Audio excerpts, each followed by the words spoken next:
So next we're going to do close placement on the feeling, where we're seeing that the feeling is completely empty of inherent existence.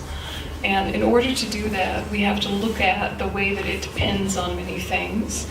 And so for those of you that have never studied minds and mental factors, some of the terms might be a little bit new, but don't worry about it. You'll get a general sense just as I describe it as I go along.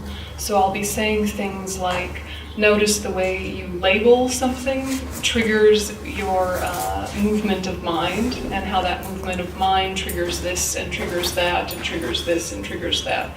So the basic assumption you'll remember from the Mind and Its Potential module is that the mind is got different aspects, right? There's the clear and knowing nature, which we describe like the sky, right? And then there's the mental factors, or the states of mind, which are like the clouds coming and going, right? So just sort of, move your mind back to those teachings if you've had them. And what we're talking about still is in the cloud category, okay? We haven't gotten to the sky category. Sky is coming. Right now we're clouds, okay? So we're looking at one particular cloud, the feeling cloud, but we're seeing how it itself doesn't drive itself alone. It's not like a self-driving weather pattern, okay? What we're trying to see is that this feeling weather pattern within the mind has a relationship to the other clouds. Yeah, they bang into each other and there's reactions. So this is the way that we understand that feeling is empty, is by looking at how feeling depends, gets us to that point. Okay, yeah? You said notice the feelings. You mean only the Vedana? Like, yes. Yep. There is more obviously happening, but that's what you're trying to keep your attention on. Yep. The good feeling, bad feeling, and not trapped. Yep. Yep. And all the other stuff happening in your mind is there, but that's not your focal object. Yep. And then in this meditation, you will look at those other things happening in your mind, but you're trying to hold steady to one, just the feeling part, and see what influences it. Yeah? By seeing what influences it, it again helps you come to more control about it. If you just feel like this feeling just arose out of nowhere, then you sort of feel like I have no choice but to be in it and believe it. But if you're realizing the way the feeling you experience now has been influenced by many different causes and conditions, not standing alone, also it doesn't become the dominant part of your experience. You realize there's all sorts of other things, all other kinds of weather you could choose to focus on, and things that you could do about the weather pattern, the internal weather, right? So if you're having an unpleasant feeling, a suffering feeling, what you do is you move your focus to the mental factor of discrimination, and you can do things like mind training, right? You can do things like reframing your experience. You can think, all right, this suffering helps me understand suffering. So when I'm with other people who are suffering, empathy will be easier, right? Like classics, right? Classic reframing. So you're really noticing that there is way more going on in the story of your mind than the thing that captures your attention. Yeah, and there's way more going on with you than what you identify with. Yeah, usually feelings we believe. And there is a pop culture belief that feelings are wisdom, which is nonsense, right? But if you could spend your whole life believing feelings are wisdom and get up to all sorts of trouble, right? Follow your feelings. No, don't follow your feelings. What are you talking about? Don't follow them. You can use them as information, right? Your feelings are information. They're not wisdom. They're information. They're information about what's been happening. And sometimes the responses that come from feelings are wisdom, but sometimes they're not. Right? So just believing them is not good for us. Yes. When we meditate, do we go back and forth all the time? Because you said we have to see the origin that brought us to feel in a certain way. In this one that's coming up. Forth, in this one that's coming up. Okay. Yeah. Yeah. So remember in the beginning I mentioned that each of these four close placements, there are many meditations that go under those headings. So sometimes we use them just for concentration and placement, right? Just watching, that's it, right? And sometimes you get distracted, so you have to figure out how to get yourself back to concentration. So you have a little moment of analysis to get yourself back there, but the main point is to concentrate, right? And then some of the meditations, we move to, all right, let's look for something specific. Rather than looking in general, we're looking to find. We're looking to see how it changes moment to moment, like the last one. This next one, we're looking to find the way it doesn't stand alone. So the first step is the looking. Yeah, first you gotta find the little sucker before you can ask it questions, right? And it sometimes takes a while to find him, right? You're like, there's a lot going on in there. Words? Is it the words? No, it's not the words. Is it the, no, it's not that song. You know, you have to sift, right, to find that guy. And then when you find him, you can start interrogating, right? What are you doing? What are you saying? Right? In a nice way, right? So a lot of these meditations start with first concentrate and then investigate. When you're by yourself at home, you can make just one whole meditation that's one. I'm kind of giving you like a buffet, yeah, you know, right? So when you're home, you might be like, do you know what? I'm just going to meditate on the changeability of feeling. And you'll do the one we just did. Yeah, let's watch it change. Yeah, and then in my daily life, when I'm upset, I'm not going to worry. When I'm happy, I'm not going to cling. Done. Yeah, nice and simple, right? Done. With repetition, right? With repetition. But, you know, it's when you touch the real-time experience that the things you understand intellectually come into your life. Because a lot of these things you have known intellectually in some way, even if they weren't in Buddhist terminology, you've known them in some way already. Yeah, a lot of them. The way you bring them into your life is you have to touch them experientially sometimes in the meditation. It will make it happen more often that you catch yourself in an old pattern and release it. Yeah, so just approach it like an experiment. Just play with it, yeah. When you say close placement, I wonder, is it close as opposed to open or as opposed to far away? That one, yeah. Not close like that, but close like that. Close Yeah. placement. Yeah, closest, near, no? like near placement. Yeah, so English is annoying, right? Because close could mean closed, and close could mean close by, right, near. And so we're talking near. Because they are near, like Yeah. like they are available for you. Yeah, exactly. And your mindfulness is stuck on them, right? Yeah, it's you know, in a way it's also close in that sense of it's not looking at other things. Focus. Yeah, but the word that you're really looking at is placement, yeah, or foundations of mindfulness. So where is your mindfulness going? It's going on that object closely. Yeah, it's going on the body closely. That's where that mindfulness is landing. Yeah. Does that make sense? Yeah. Thank you. Yeah, next one. Yeah, any others while we're talking? Yeah, and this is the hard time of day when we've done a lot of thinking and processing and meditating, and so a little bit tired is totally normal. And just be gentle with yourself, and keep it light, keep it curious. If you're losing focus, just a gentle discipline, not like a whipping discipline, right? But also try not to let yourself go off with the fairies for too long, or fall asleep for too long. Yes. You're saying it's okay to be happy Yes. as long as you don't develop attachment. It's encouraged to be happy. Yeah. So if you're happy, Happy is not next attachment. moment you're still happy, and you're happy, Enjoy it. enjoy it. Yeah. And can I enjoy it without worrying whatsoever that it will be gone Well, the next moment?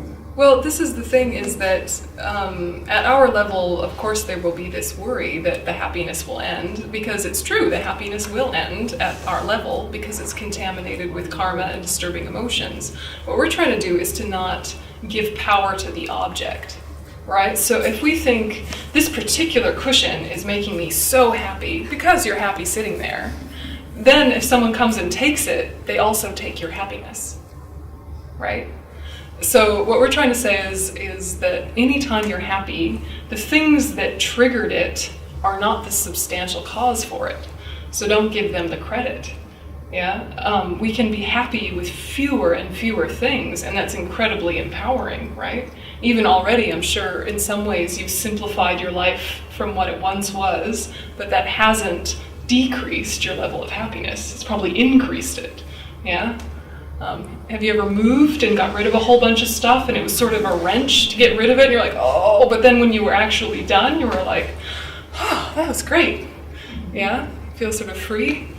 So we're taking the power back from the external world, yeah, and even more significantly from people. So exactly, how do you do it with people?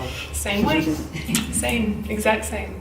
You notice that you gave all of the credit to the person. You gave me the happiness, therefore I need more of you. If you leave, you're taking my happiness with you, right? Right. That's the way it feels, and that is the lie we're trying to see through. Because if they were really the cause of happiness, they would only ever bring you happiness, right? And they are the condition for other things as well, no doubt, right? Right?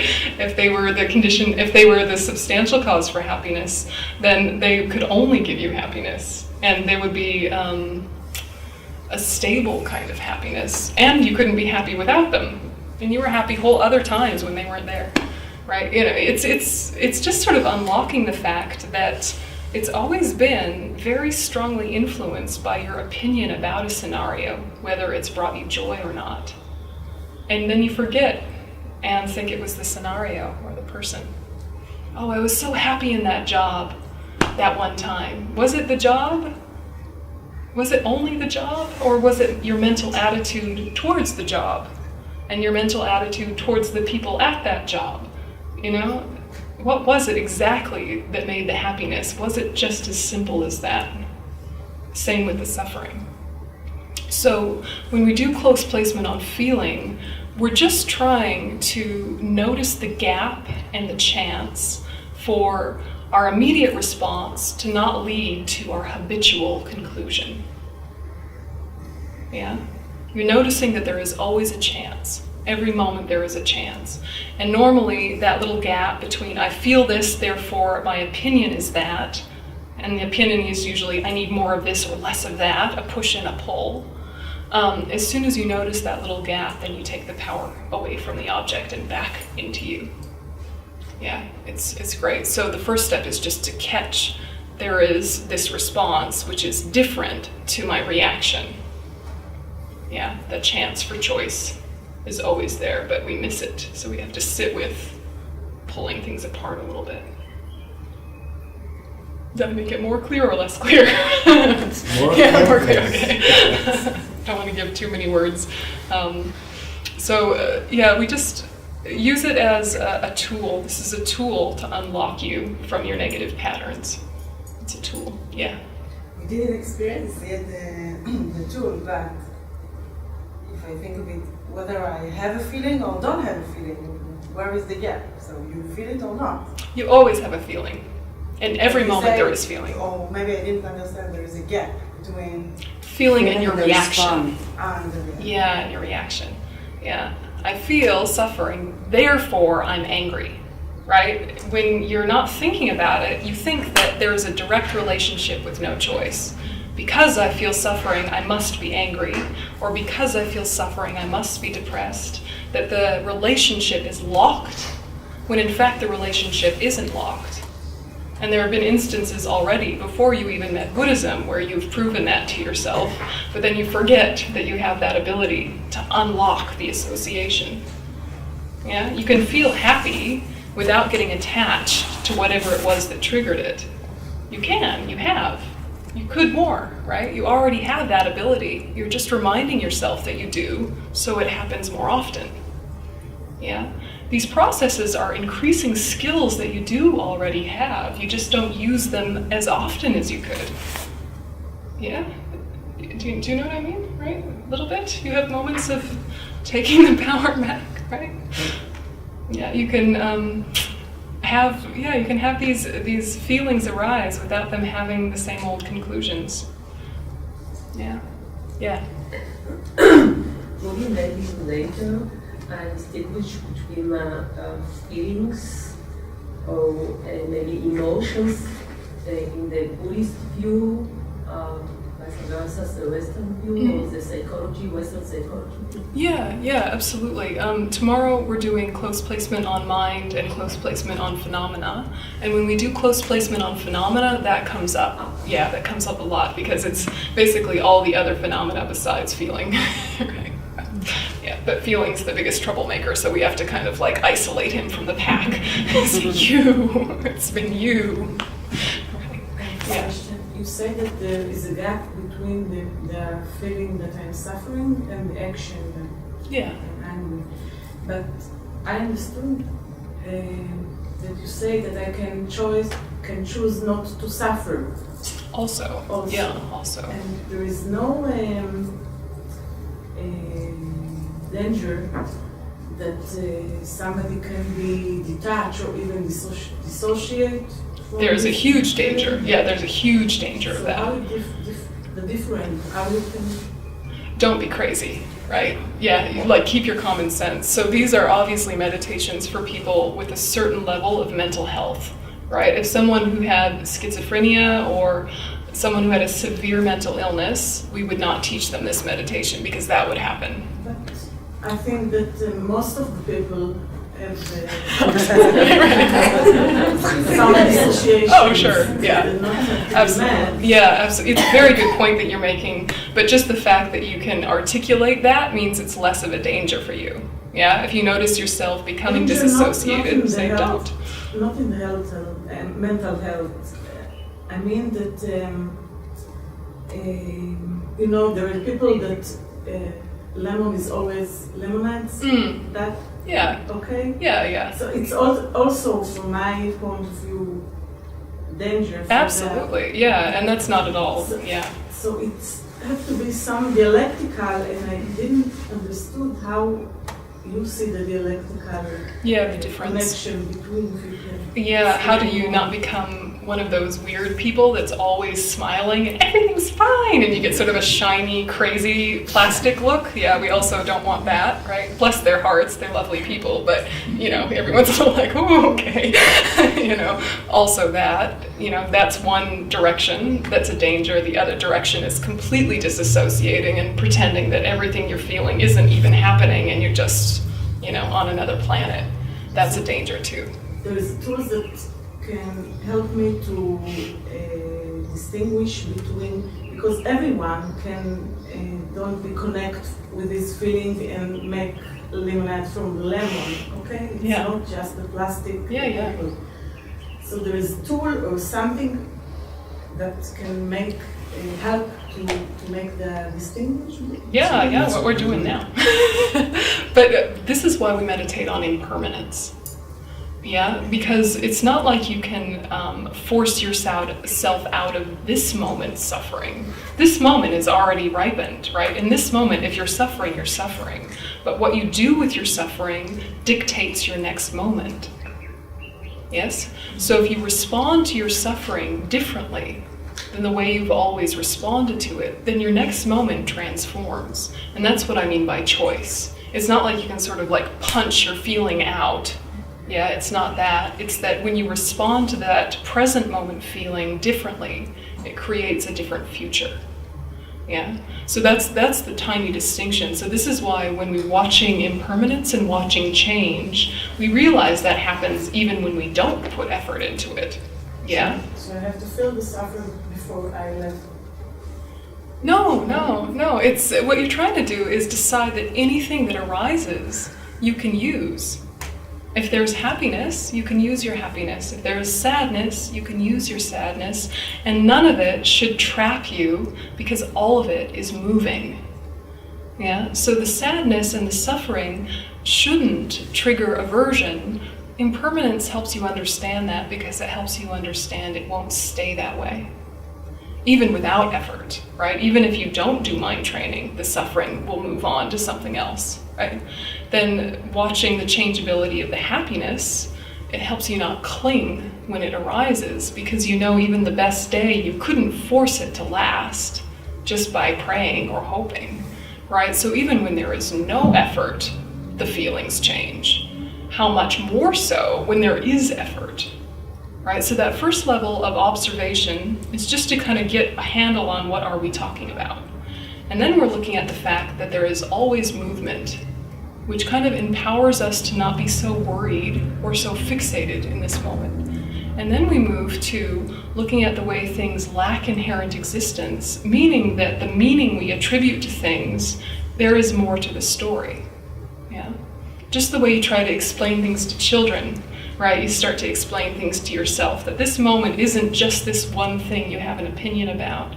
There are multiple meanings simultaneously, and you can choose which one you give significance to. Yeah. So if you're having a very happy moment, you can think, may all sentient beings experience happiness. Right? If you're having a sad moment, you can think, may all sentient beings never experience suffering. Yeah. But compassion, compassion, this thing that we all want to have, means the wish for others to be free from suffering.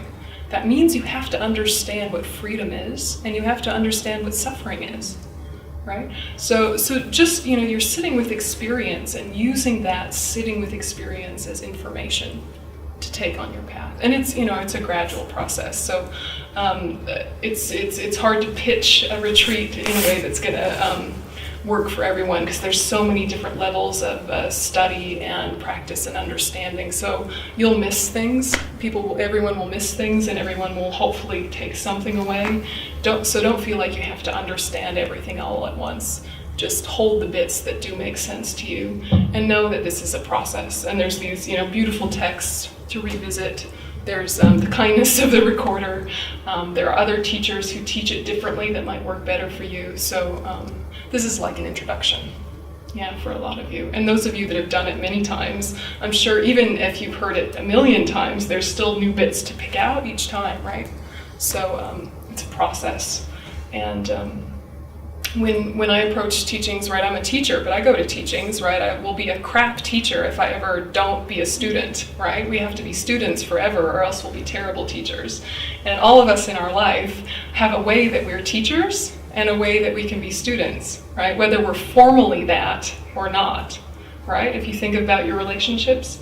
And so what we want to be keeping is this wisdom part developing so we can share, and this wisdom part developing that's open and listening. Yeah, so we are both a student and a teacher all the time. Is a really nice way to live. And then when you come to these retreats, it feels like a very fun project, because this is really bringing some peace in the world. Yeah, you're developing your teacherness and your studentness simultaneously, and it's good work. Do you have these meditations recorded too? Yes. Could we get it? Yes. Good. Yes. Everything that you... I'm not sure all of them, but it's on here, yes? Yeah, but... And maybe some fancy IT person can extract the audio, but I have the basic form of all 4 recorded. Yeah. And one of these days I'll get them done better, and probably someone else has them recorded in Hebrew, maybe, I don't know. Yeah, it's a good project though. We should make it happen. Yes, and maybe some of you know, are there good recordings of 4 close placements? Does anyone have a secret stash at home? No. Of audio of the 4 close placements? I didn't know it exists. No? Okay, well I will send you mine, and then we can keep looking, keep developing. And you'll find this teaching a lot in the Theravadan tradition. So like in the Sri Lankan tradition and the Thai tradition, they put a lot of emphasis on this. The Mahayana tradition definitely teaches it and practices it, but we usually emphasize other things, so it's not as common to come across, which is part of the reason we picked it. We're like, hey, we don't do this very often, let's do this. So that was part of the choosing. Yeah. And again, remember, this is your Dharma Center, so you can ask for what you want.